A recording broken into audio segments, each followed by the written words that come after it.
அத்தியாயம் 14. என்ன நடந்தது மற்றும் ஏன் என்பது பற்றிய பொய்கள். காணாமல் போன கோடிக்கணக்கான மக்களுக்கு என்ன நடந்தது, அது ஏன் நடந்தது என்பதற்கான ஆன்மீக மற்றும் தர்க்கரீதியான விளக்கங்கள் இரண்டும் இருக்கும். ஆன்மீக பொய்களைப் பொறுத்தவரை, காணாமல் போனவர்கள் வேறொரு கிரகத்திற்கு அல்லது தாய்க்கப்பலுக்கு அழைத்துச் செல்லப்பட்டதாகக் கூறும் விளக்கங்கள் இருக்கும்.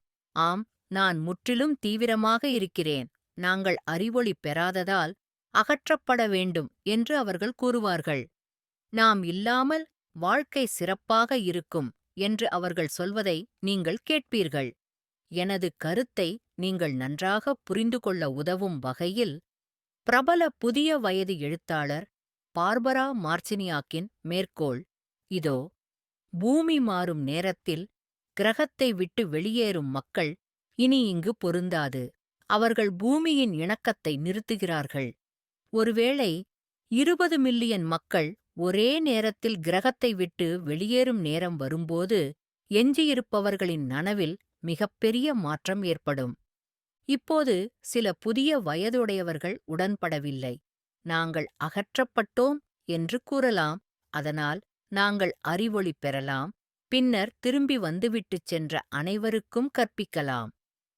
பேரானந்தம் பெற்றவர்கள் அறிவொளி பெற்றவர்கள் என்று அவர்கள் நினைத்தாலும் இல்லாவிட்டாலும், இது ஒரு ஆன்மீக பொய். இது சாத்தானின் புதிய யுக வஞ்சகத்தின் ஒரு பகுதி என்பதை உணருங்கள். நிச்சயமாக அந்நிய கடத்தல் விளக்கம் இருக்கும். அறிவொளிக்காகவோ, பரிசோதனைக்காகவோ, அடிமை இனமாக இருப்பதற்காகவோ, பூமியை காப்பாற்றுவதற்காகவோ அல்லது மனிதகுலத்தை ஏதோ ஒரு பேரழிவிலிருந்து காப்பாற்றுவதற்காகவோ நாங்கள் அழைத்துச் செல்லப்பட்டோம் என்று அவர்கள் உங்களுக்குச் சொல்வார்கள். நமது கலாச்சாரம் வேற்றுகிரக வாழ்வில் வெறித்தனமானது. மக்கள் வேற்றுகிரகவாசிகளுடன் மிகவும் உண்மையான அனுபவங்களைப் பெற்றிருக்கிறார்கள் என்பதில் எனக்கு எந்த சந்தேகமும் இல்லை. மேலும் அந்த சந்திப்புகளின் விளைவாக அனைத்து வகையான அறிகுறிகளுக்கும் அதிசயங்களுக்கும் நேரில் கண்ட சாட்சிகளாக இருந்தனர். இந்த சந்திப்புகளில் எங்களிடம் உள்ள தரவு மற்றும் ஆதாரங்களின் அளவு மறுக்க முடியாத அளவுக்கு அதிகமாக உள்ளது. இருப்பினும், நீங்கள் தெரிந்து கொள்ள சாத்தான் விரும்பாத ஒரு முக்கியமான உண்மை இங்கே உள்ளது. பாஸ்டர் பில்லி க்ரோன் அடையாளம் தெரியாத பறக்கும் பொருட்கள் மற்றும் வேற்று கிரகவாசிகள் குறித்து நிறைய ஆராய்ச்சி செய்துள்ளார். இந்த பின்வரும் அறிக்கைகள் அவர் கண்டுபிடித்தவற்றின் சுருக்கமாகும். வேற்றுகிரகவாசிகள் பேய்களைப் போல பொய் சொல்கிறார்கள். வேற்றுகிரகவாசிகள் பேய்களைப் போல பயணிக்கின்றனர். வேற்றுகிரகவாசிகள் பேய்களைப் போல கற்பிக்கிறார்கள். ஏலியன்கள் பேய்களைப் போல தொடர்பு கொள்கிறார்கள். வேற்றுகிரகவாசிகள் பேய்களைப் போல வைத்திருக்கிறார்கள். ஏலியன்கள் பேய்களைப் போலவே இயேசுவின் பெயரால் திட்டப்படுகிறார்கள். ஆம், நீங்கள் சரியாகப் படித்தீர்கள். ஏலியன்கள் பேய்கள். இனியும் நீங்கள் இதைப் பற்றி ஏமாறுவதை நான் விரும்பவில்லை. இது சாத்தானின் உண்மையான பொல்லாத பொய்களில் ஒன்று என்று நான் நினைக்கிறேன். இந்த ஏமாற்றத்தை நீங்கள் அடையாளம் கண்டுகொள்வதும் அது உண்மையில் என்னவென்று பார்க்க முடிவதும் முக்கியம். அந்த கூற்றுக்கள் ஒவ்வொன்றையும் இன்னும் விரிவாகப் பார்க்கப் போகிறோம். ஆனால் முதலில் பேய்கள் என்றால் என்ன என்பதை நீங்கள் புரிந்து கொள்ள வேண்டும். பேய்கள் வீழ்ந்த தேவதூதர்கள் என்று பைபிள் சொல்கிறது. இது அனைத்தும் பேய்களின் ராஜாவான சாத்தானில் தொடங்கியது. சாத்தான் பாவம் செய்து கடவுளுக்கு எதிராக கலகம் செய்தபோது, அவனைப் பின்தொடர்ந்த மற்ற எல்லா தூதர்களோடும் சேர்ந்து அவன் பூமிக்குத் தள்ளப்பட்டான். வெளிப்படுத்துதல் 12:4-9 வரை பார்க்கவும். இந்த வேதாகமத்தில் சாத்தான் அபிஷேகம் செய்யப்பட்ட கேருப் மற்றும் லூசிபர். நீங்கள் கடவுளின் தோட்டமாகிய ஏதேனில் இருந்தீர்கள். நீங்கள் மறைக்கும் அபிஷேகம் செய்யப்பட்ட கேருபீன். பிறகு நான் உன்னை கடவுளின் பரிசுத்த மலையில் நிறுத்தினேன். நீ சிருஷ்டிக்கப்பட்ட நாள் முதல் உன்னில் அநியாயம் கண்டுபிடிக்கப்படும் வரை உன் வழிகளில் பரிபூரணமாக இருந்தாய். உங்கள் வர்த்தகத்தின் மிகுதியால் உங்கள் உள்ளங்கள் வன்முறையால் நிரப்பப்பட்டன. நீங்கள் பாவம் செய்துவிட்டீர்கள்.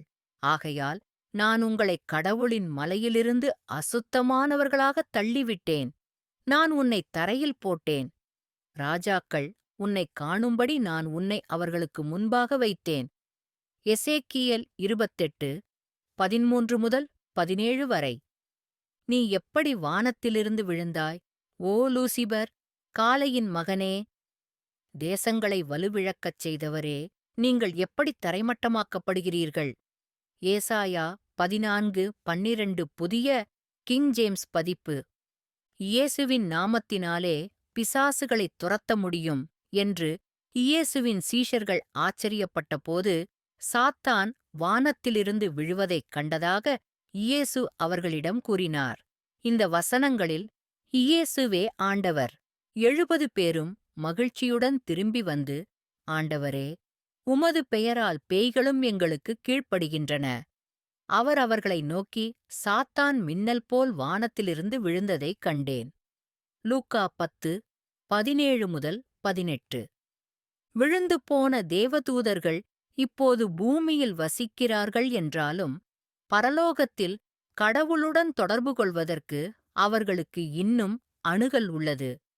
உண்மையில் மனிதர்களாகிய நம்முடன் பழகுவதற்கு அவர்கள் கடவுளின் அனுமதியைப் பெற வேண்டும். யோபு சம்பந்தமாக கடவுளுக்கும் சாத்தானுக்கும் நடந்த இந்த உரையாடலைப் பாருங்கள். கடவுளின் மகன்கள் என்பது தேவதூதர்களைக் குறிக்கிறது. தேவனுடைய குமாரர்கள் கர்த்தருடைய சந்நிதியில் ஆஜராக வந்த நாளில் சாத்தானும் அவர்களுக்குள்ளே வந்தான். கர்த்தர் சாத்தானை நோக்கி, நீ எங்கிருந்து வந்தாய்?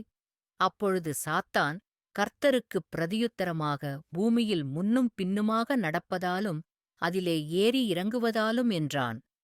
கர்த்தர் சாத்தானை நோக்கி, என் வேலைக்காரனாகிய யோபே, நீ நினைத்தாயா? ஏனெனில் கடவுளுக்கு பயந்து தீமையை விட்டு விலகுகிற குற்றமற்றவனும் நேர்மையானவனுமான அவனைப்போல் பூமியில் ஒருவனும் இல்லை. அப்பொழுது சாத்தான் கர்த்தருக்குப் பிரதியுத்தரமாக, யோபு ஒன்றுமில்லாமல் தேவனுக்கு பயப்படுகிறாரா? அவனைச் சுற்றிலும், அவன் வீட்டைச் சுற்றிலும், அவனுடைய எல்லா பொருட்களையும் சுற்றிலும், எல்லா பக்கங்களிலும் நீ வேலி கட்டவில்லையா? நீங்கள் அவருடைய கைகளின் வேலையை ஆசீர்வதித்தீர்கள். அவருடைய செல்வம் தேசத்தில் பெருகியது. ஆனால் இப்போது உங்கள் கையை நீட்டி அவரிடமுள்ள அனைத்தையும் தொட்டுப் பாருங்கள். அவர் உங்கள் முகத்தில் உங்களைத் துரப்பார். கர்த்தர் சாத்தானை நோக்கி, இதோ, அவனுக்கு உண்டானதெல்லாம் உன் அதிகாரத்தில் இருக்கிறது. அவர் மீது மட்டும் கையை நீட்டாதீர்கள். யோபு 1, 6 முதல் 12. வீழ்ந்த தேவதூதர்களின் படையைப் போலவே சாத்தானும் மிகவும் உண்மையானவன்.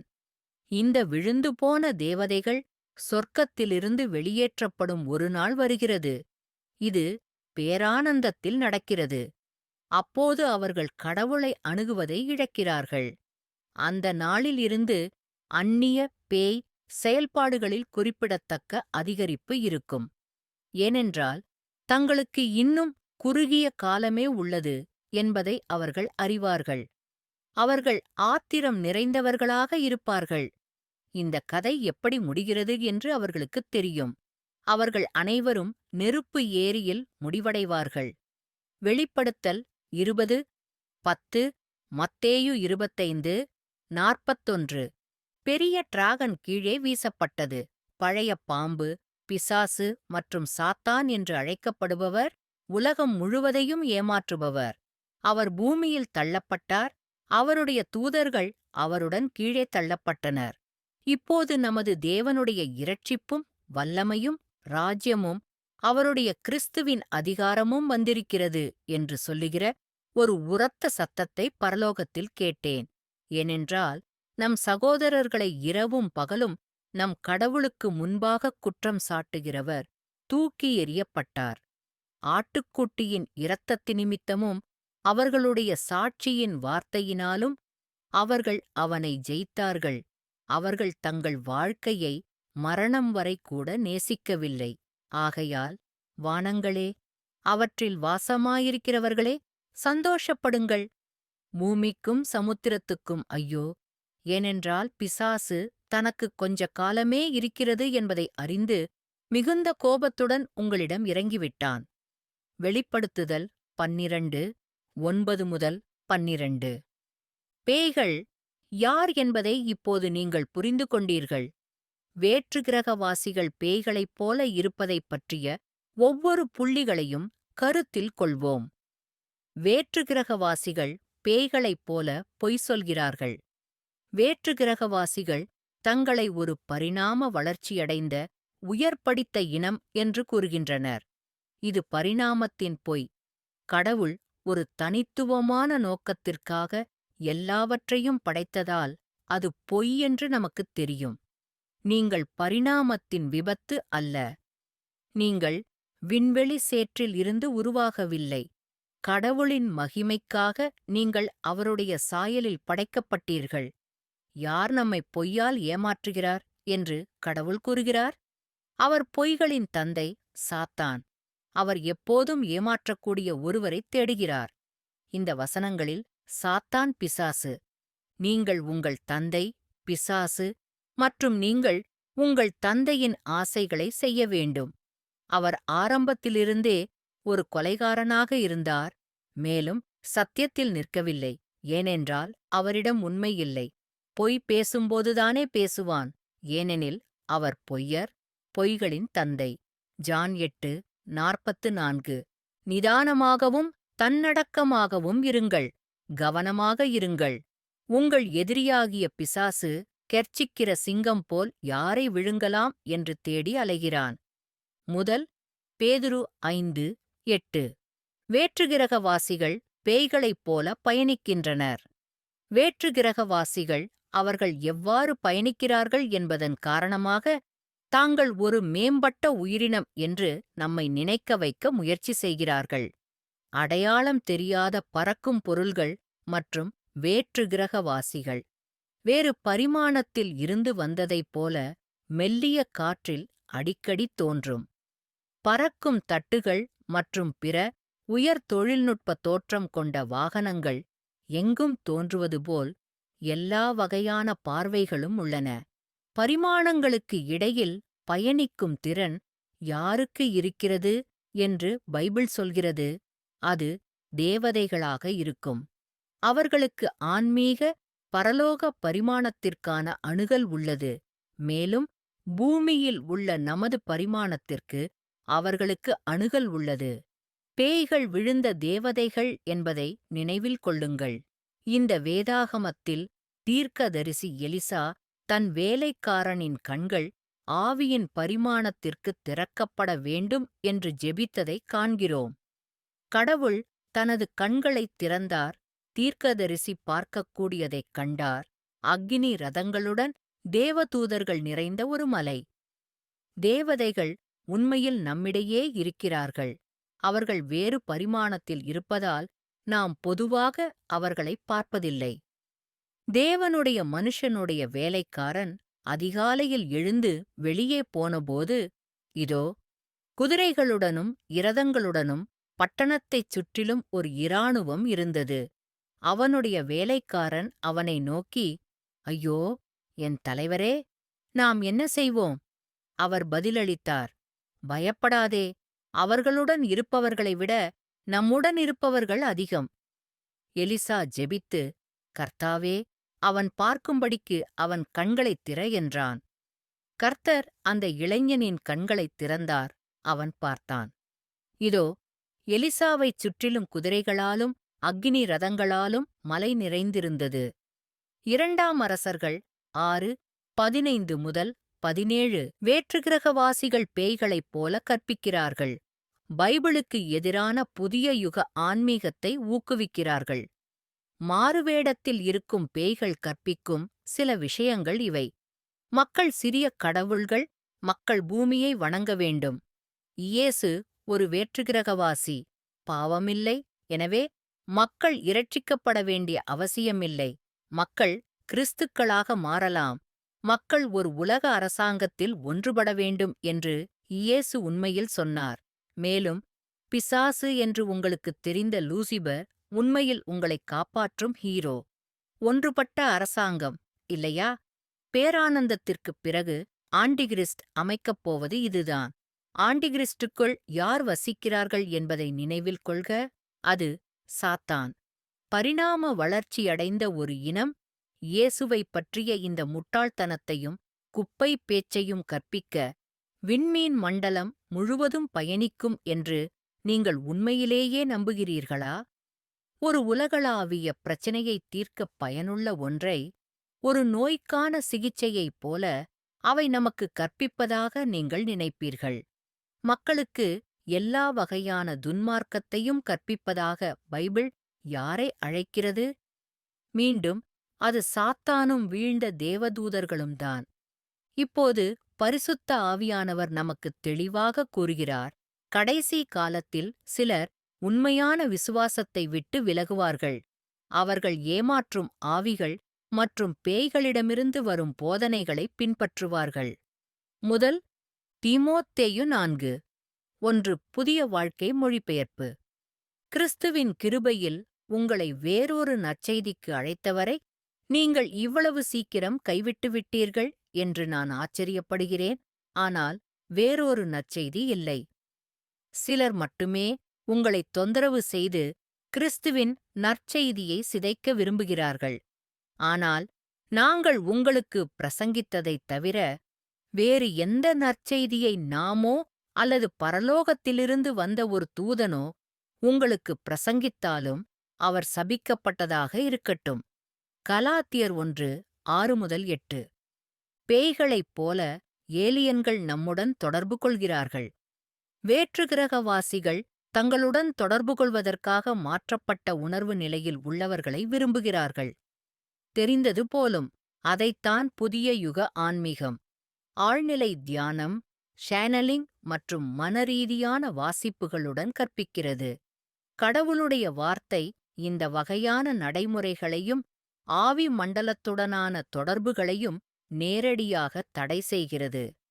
நீங்கள் அதைச் செய்தால் நீங்கள் பேய்களுடன் பேசுவீர்கள் என்று கடவுளுக்குத் தெரியும். மேலும் நீங்கள் ஏமாற்றப்படுவதை அவர் விரும்பவில்லை.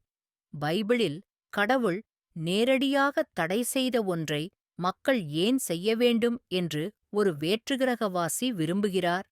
இவ்வளவு பரிணாம வளர்ச்சியடைந்த இனமாக இருந்தால் அவர்களால் ஏன் உயர் தொழில்நுட்ப தொடர்பு முறையை பயன்படுத்த முடியாது? ஏனென்றால் அந்த வேற்றுக்கிரகவாசி உங்களை வெறுக்கும் ஒரு பேய், நீங்கள் பாவம் செய்ய விரும்புபவர், கடவுளின் உண்மையை நீங்கள் அறிய விரும்பாதவர். உன் தேவனாகிய கர்த்தர் உனக்குக் கொடுக்கும் தேசத்தில் நீ பிரவேசிக்கும்போது அந்த ஜாதிகளின் அருவருப்பானதைப் பின்பற்றக் கற்றுக்கொள்ளாதே. தன் மகனையோ மகளையோ நெருப்பில் செல்லச் செய்பவர், ஜோசியம் சொல்பவர், மந்திரவாதி, வசீகரம் செய்பவர், பழக்கமானவரிடம் கலந்தாலோசிப்பவர் எவரும் உன்னிடம் காணமாட்டார். ஆவி அல்லது ஒரு மந்திரவாதி அல்லது ஒரு நயவஞ்சகர். இப்படிச் செய்கிறவன் எவனோ அவன் கர்த்தருக்கு அருவருப்பானவன். இந்த அருவருப்புகள் நிமித்தம் உங்கள் தேவனாகிய கர்த்தர் அவர்களை உங்களுக்கு முன்பாகத் துரத்துகிறார். உபாகமம் 18:9-12. பேய்களைப் போலவே வேற்றுக்கிரகவாசிகளும் மனிதர்களைக் கொண்டுள்ளனர். பாஸ்டர் குரோன் ஒரு வேற்றுக்கிரகவாசியின் சந்திப்பைப் பகிர்ந்து கொள்கிறார். அதில் ஒரு மனிதன் தனது சொத்தில் பார்த்த வேற்றுக்கிரகவாசியால் பிடிக்கப்பட்டான். அந்த நபர் உரும ஆரம்பித்தார், கைகளை அசைத்தார், மேலும் கந்தகத்தின் வாசனை இருந்தது என்று சாட்சிகள் தெரிவித்தனர். வேறு யார் மக்களைக் கைப்பற்ற விரும்புகிறார்கள் என்று யூகிக்கவா? பேய்கள் செய்கின்றன. இயேசுவும் சீடர்களும் பிசாசு பிடித்திருந்தவர்களிடமிருந்தும் கூட பிசாசுகளைத் துரத்தினார்கள். முதல் வேதத்தில் பேயை விரட்டியவர் இயேசு. இரண்டாவது வேதம் அசுத்த ஆவியைப் பற்றி இயேசு பேசுவதாகவும். சாயங்காலம் வந்ததும் பேய் பிடித்திருந்த பலரை அவரிடம் கொண்டு வந்தனர். அவர் ஒரு வார்த்தையால் ஆவிகளைத் துரத்தினார், நோய்வாய்ப்பட்ட அனைவரையும் குணப்படுத்தினார். மத்தேயு 8:16. ஒரு அசுத்த ஆவி ஒரு மனிதனை விட்டு வெளியேறியபோது அவன் தண்ணீர் இல்லாத இடங்களைக் கடந்து இளைப்பாறுதலைத் தேடி அதைக் காணவில்லை. பிறகு, நான் வந்த என் வீட்டிற்குத் திரும்புவேன் என்கிறார். அவர் திரும்பி வந்தபோது அது காலியாகவும் துடைத்து ஒழுங்காகவும் இருப்பதைக் கண்டார். பின்னர் அவர் சென்று தன்னைவிட மோசமான 7 ஆவிகளைத் தன்னுடன் அழைத்துச் செல்கிறார். அவை உள்ளே நுழைந்து அங்கே வசிக்கின்றன. அந்த மனிதனின் கடைசி நிலை முதல் நிலையை விட மோசமாகிறது. இந்த பொல்லாத தலைமுறைக்கும் அப்படித்தான் இருக்கும். மத்தேயு 12:43-45 வரை. பைபிளில் உள்ள பிசாசு பிடித்தவர்களும் செயல்பட்டனர் மற்றும் தங்களைத் தாங்களே காயப்படுத்திக் கொண்டனர்.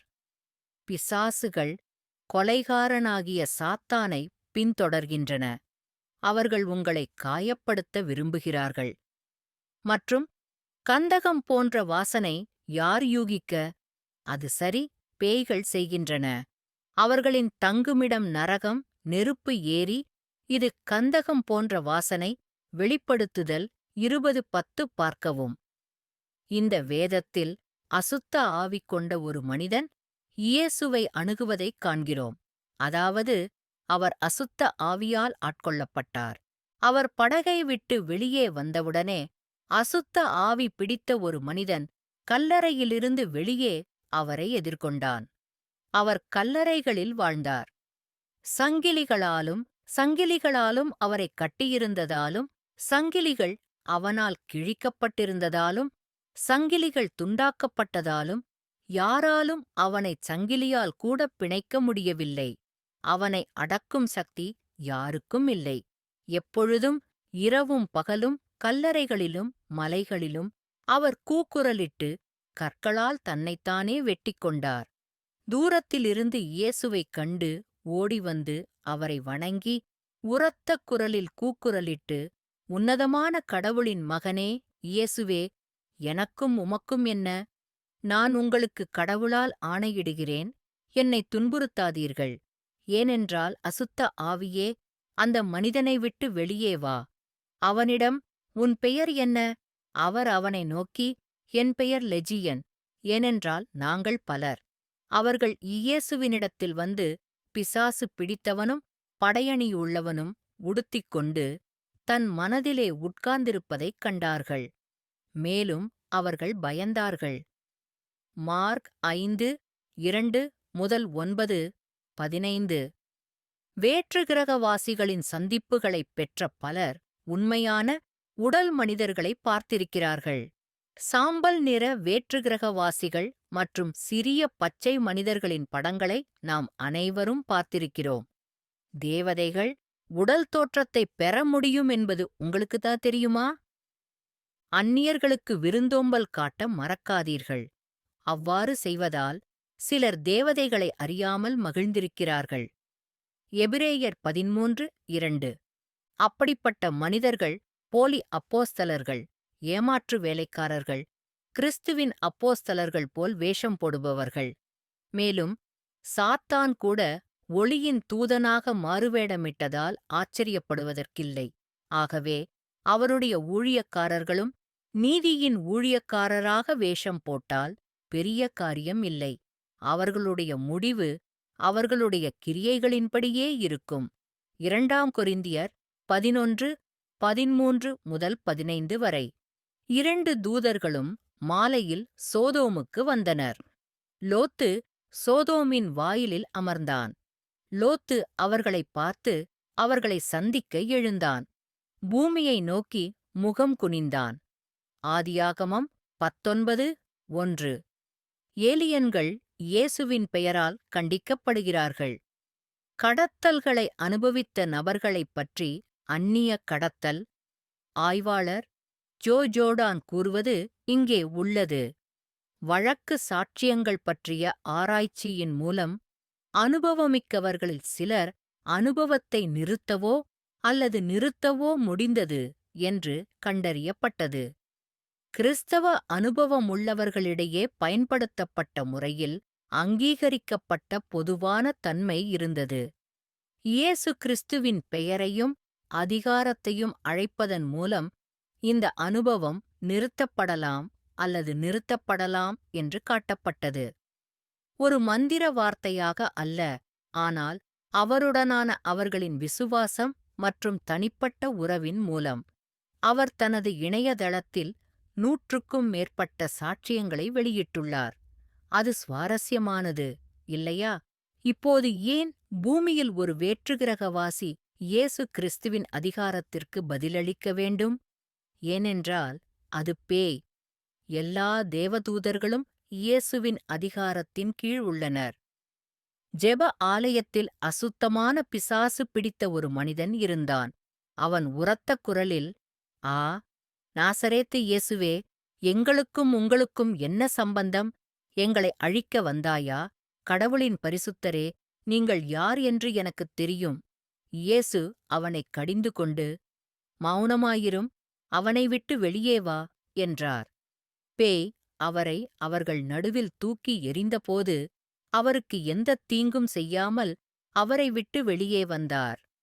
எல்லாரும் ஆச்சரியப்பட்டு ஒருவரோடொருவர் பேசி, என்ன வார்த்தை இது? அதிகாரத்துடனும் வல்லமையுடனும் அவர் அசுத்த ஆவிகளுக்குக் கட்டளையிடுகிறார், அவர்கள் வெளியேறுகிறார்கள்.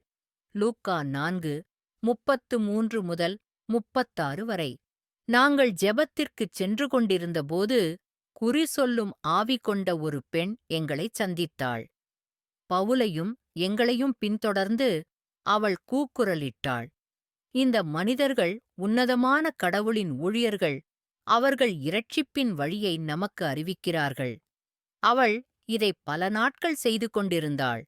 ஆனால் பவுல் மிகவும் கோபமடைந்து திரும்பி அந்த ஆவியை நோக்கி, அவளை விட்டு வெளியே வரும்படி இயேசு கிறிஸ்துவின் பெயரால் நான் உனக்கு கட்டளையிடுகிறேன் என்றார். அந்த மணி நேரத்திலேயே அது வெளிவந்தது. செயல்கள் 16:16 முதல் 18. இயேசு கிறிஸ்து கடவுளின் வலது பாரிசத்தில் இருக்கிறார். பரலோகத்திற்குச் சென்றார். தேவதூதர்களும் அதிகாரங்களும் அவருக்குக் கீழ்ப்படுத்தப்படுகின்றன. முதல் பேதுரு 3:21 முதல் 22. வேற்றுகிரகவாசிகள் மக்கள் தங்களை வணங்க வேண்டும் என்று விரும்புகிறார்கள். வேற்றுகிரகவாசிகளும் சாத்தானைப் போன்ற அதே இலக்குகளைக் கொண்டுள்ளனர். மேலும் சாத்தான் கடவுளைப் போல இருக்க விரும்புகிறான். எல்லாவற்றிற்கும் மேலாக இந்த வேற்றுகிரகவாசிகள் வணங்கப்படுவதை விரும்புகிறார்கள். நாங்கள் அதை சரியாகச் செய்துள்ளோம், இல்லையா? திரைப்படங்கள் மற்றும் புத்தகங்கள் மூலம் நம் கலாச்சாரத்தில் நாம் அவர்களை எப்படி மகிமைப்படுத்தியுள்ளோம் என்று பாருங்கள். அனைத்து நேர பணவீக்கம் சரி செய்யப்பட்ட உள்நாட்டு பாக்ஸ் ஆஃபிஸில் தற்போது 4வது இடத்தில் உள்ள திரைப்படம் எது தெரியுமா? இது ஈ.டி. தி எக்ஸ்ட்ரா டெரஸ்ட்ரியல். இது 1982இல் வெளிவந்து கிட்டத்தட்ட $1.3 பில்லியன் ஈட்டியுள்ளது. மக்கள் வேற்றுகிரகவாசிகளை வழிபடுவதற்காக எத்தனை பொய் மதங்களை உருவாக்கியுள்ளோம் என்று பாருங்கள். ஆகஸ்ட் 2019 வரை 2 மில்லியன் மக்கள் நெவாடாவில் உள்ள புயல் ஏரியா 51 நிகழ்வில் 2019 இலையுதிர்காலத்தில் கலந்து கொள்வதாக கூறியுள்ளனர். மேலும் 1.4 மில்லியன் பேர் ஆர்வமாக உள்ளனர்.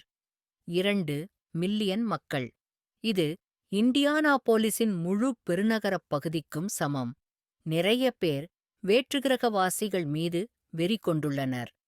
இந்த வேதம் சாத்தானைப் பற்றி பேசுகிறது. அதன் பெயர் லூசிபர். அவர் கடவுளாக இருக்க விரும்புவதை நீங்கள் காணலாம். நீ எப்படி வானத்திலிருந்து விழுந்தாய், ஓ லூசிபர், காலையின் மகனே! தேசங்களை வலுவிழக்கச் செய்தவரே, நீங்கள் எப்படி தரைமட்டமாக்கப்படுகிறீர்கள்? நான் பரலோகத்திற்கு ஏறுவேன்.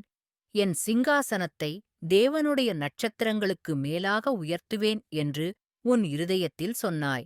நான் வடக்கின் மிகத் தொலைவில் உள்ள சபையின் மலையின் மீதும் அமர்வேன். நான் மேகங்களின் உயரத்திற்கு மேலே ஏறுவேன். நான் உன்னதமானவரைப் போல இருப்பேன். ஏசாயா 14:12 முதல் 14, புதிய கிங் ஜேம்ஸ் பதிப்பு. இயேசுவின் ஊழியத்தின்போது அவர் சாத்தானால் சோதிக்கப்பட்டார். இயேசுவைச் செய்ய சாத்தான் என்ன முயற்சி செய்தான் என்பதைப் பாருங்கள். மீண்டும் பிசாசு அவரை மிகவும் உயரமான மலைக்கு அழைத்துச் சென்று உலகின் அனைத்து ராஜ்யங்களையும் அவற்றின் மகிமையையும் அவருக்குக் காட்டினார். அவன் அவனை நோக்கி, நீ விழுந்து வணங்கினால் இவைகளையெல்லாம் உனக்குத் தருவேன் என்றார். அப்பொழுது இயேசு அவனை நோக்கி, சாத்தானே, எனக்குப் பின்வாங்கு.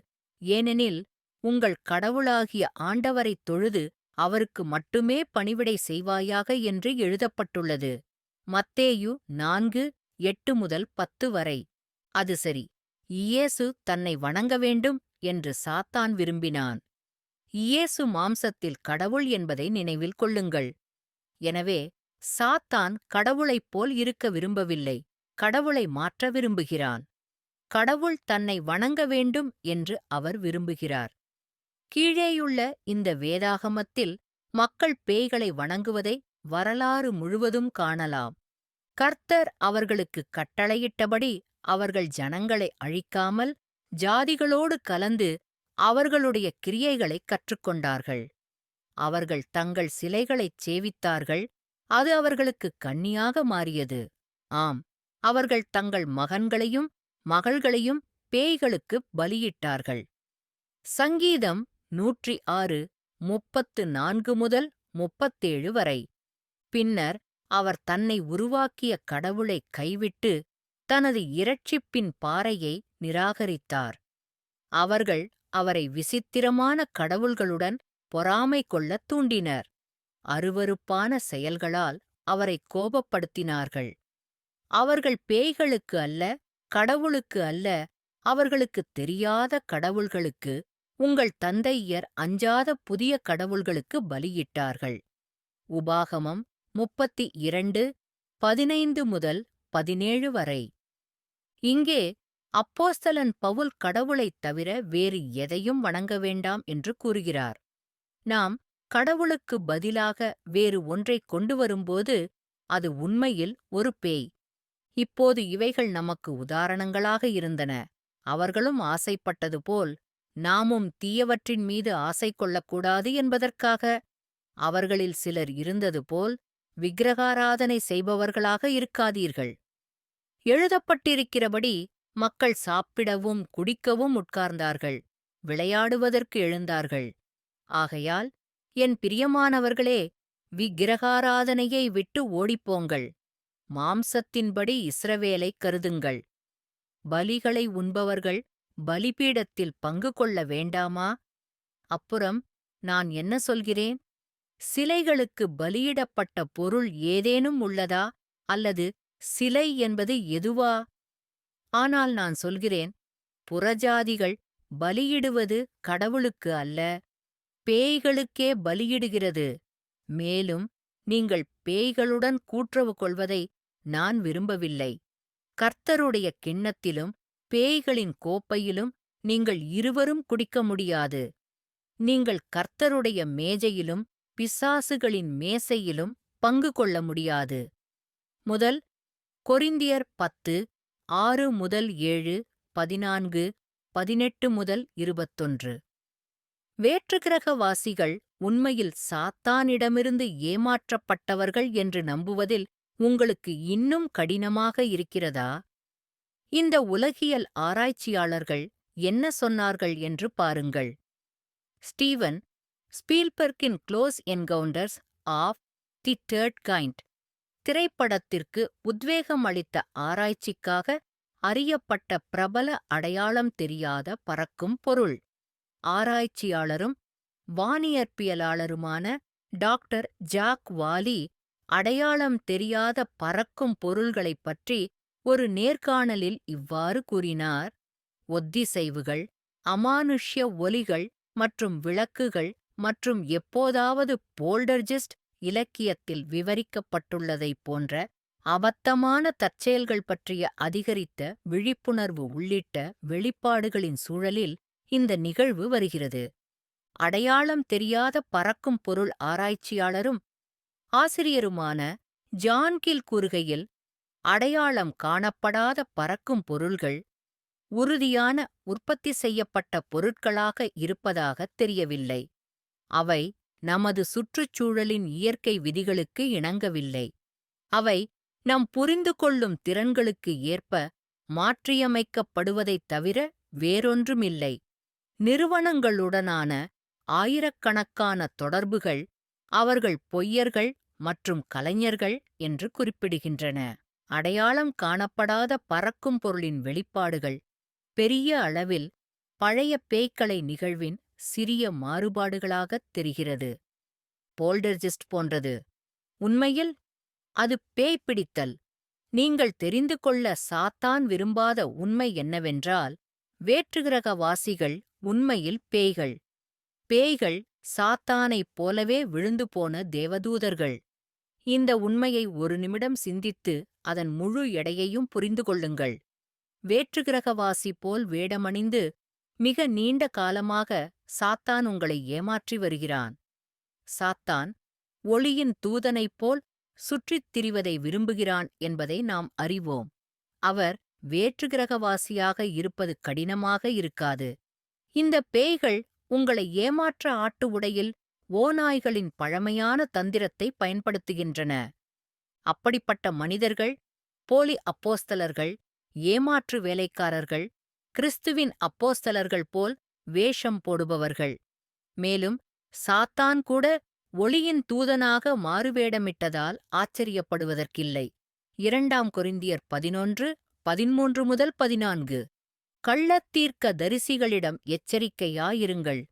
அவர்களுடைய கனிகளால் நீங்கள் அவர்களை அறிவீர்கள். முட்களிலிருந்து திராட்சைப் பழங்களைச் சேகரிக்கிறீர்களா, அல்லது முட்செடிகளிலிருந்து அத்திப் பழங்களைச் சேகரிக்கிறீர்களா? அப்படியிருந்தும் ஒவ்வொரு நல்ல மரமும் நல்ல கனிகளைக் கொடுக்கும். ஆனால் கெட்ட மரம் தீய கனிகளைக் கொடுக்கும். மத்தேயு 7:15-17. சரி, இனி இல்லை. இனியும் ஏமாற வேண்டாம். பேரானந்தம் செய்யப்பட்ட மக்கள் வேற்றுகிரகவாசிகளால் கடத்தப்படவில்லை. ஏலியன் கடத்தல் விளக்கம் சிலருக்கு விழுங்குவதற்கு கடினமான மாத்திரையாக இருக்கும். எனவே நீங்கள் கேட்கப் போகும் ஒரே பொய் அல்ல. காணாமல் போனவர்கள் சில தோற்று நோய்க் கிருமிகளால் பாதிக்கப்பட்டு மனிதகுலத்தைப் பாதுகாப்பதற்காக எடுக்கப்பட்டனர் அல்லது அழிக்கப்பட்டனர் என்று நீங்கள் கேள்விப்படலாம். காணாமல் போனவை ஏதேனும் அதிநவீன ஆயுதங்களால் ஆவியாக்கப்பட்டதை நீங்கள் கேள்விப்பட்டிருக்கலாம். இது தீவிரவாதத் தாக்குதல் என்று சொல்வார்கள். எதிரி யார்? ஒரு குறிப்பிட்ட நாடு, கடவுள், ஒரு நோய் அல்லது எதுவாக இருந்தாலும் பரவாயில்லை. இந்த பொது எதிரிக்கு எதிராக மக்களை ஒன்றிணைக்க உலகத் தலைவர்கள் அதை ஒரு ஊக்கியாக பயன்படுத்துவார்கள். இது மிகவும் தவறானதென்று நினைக்கிறீர்களா? கேப்டன் அமெரிக்கா வின்டர் சோல்ஜர் திரைப்படத்தில் ஹெலிகாப்டர் கேரியர்களில் மில்லியன் கணக்கான மக்களை உடனடியாக கொல்லக்கூடிய மேம்பட்ட துப்பாக்கிகள் பொருத்தப்பட்ட காட்சி உங்களுக்கு நினைவிருக்கிறதா? இது ப்ராஜெக்ட் இன்சைட் என்று அழைக்கப்பட்டது. இப்போது கற்பனை செய்து பாருங்கள். அந்த ஹெலிகாப்டர் கேரியரில் மக்களை ஆவியாக்கக்கூடிய ஆயுதங்கள் பொருத்தப்பட்டுள்ளன. எல்லோரும் காணாமல் போனது போல் தோன்றும். பொருட்களை ஆவியாக மாற்றக்கூடிய லேசர் ஆயுதங்கள் இனி அறிவியல் புனைகதை அல்ல. இந்த தலைப்புச் செய்திகளைப் பாருங்கள். சீனாவின் புதிய லேசர் துப்பாக்கி ஒரு அமைதியான கார்பனைசிங் பீம் மூலம் உங்களைத் தொலைக்க முடியும். கில்லர் சிறுகோள்களை ஆவியாக்க டெத் ஸ்டார் லேசர் ஆயுதத்தை விஞ்ஞானிகள் உருவாக்கியுள்ளனர். லேசர் ஆயுதங்கள், இது மரணக் கதிரின் விடியலா? அமெரிக்க விமானப்படை ஏவுகணைகளை சுட்டு வீழ்த்துவதற்கான லேசர் அமைப்பை வெற்றிகரமாக சோதித்தது. ரஷ்யாவின் இராணுவம் லேசர் ஆயுதங்களைக் கொண்டுள்ளது. இது ஒரு நொடிக்கும் குறைவான நேரத்தில் எதிரிகளை வெளியேற்றும்.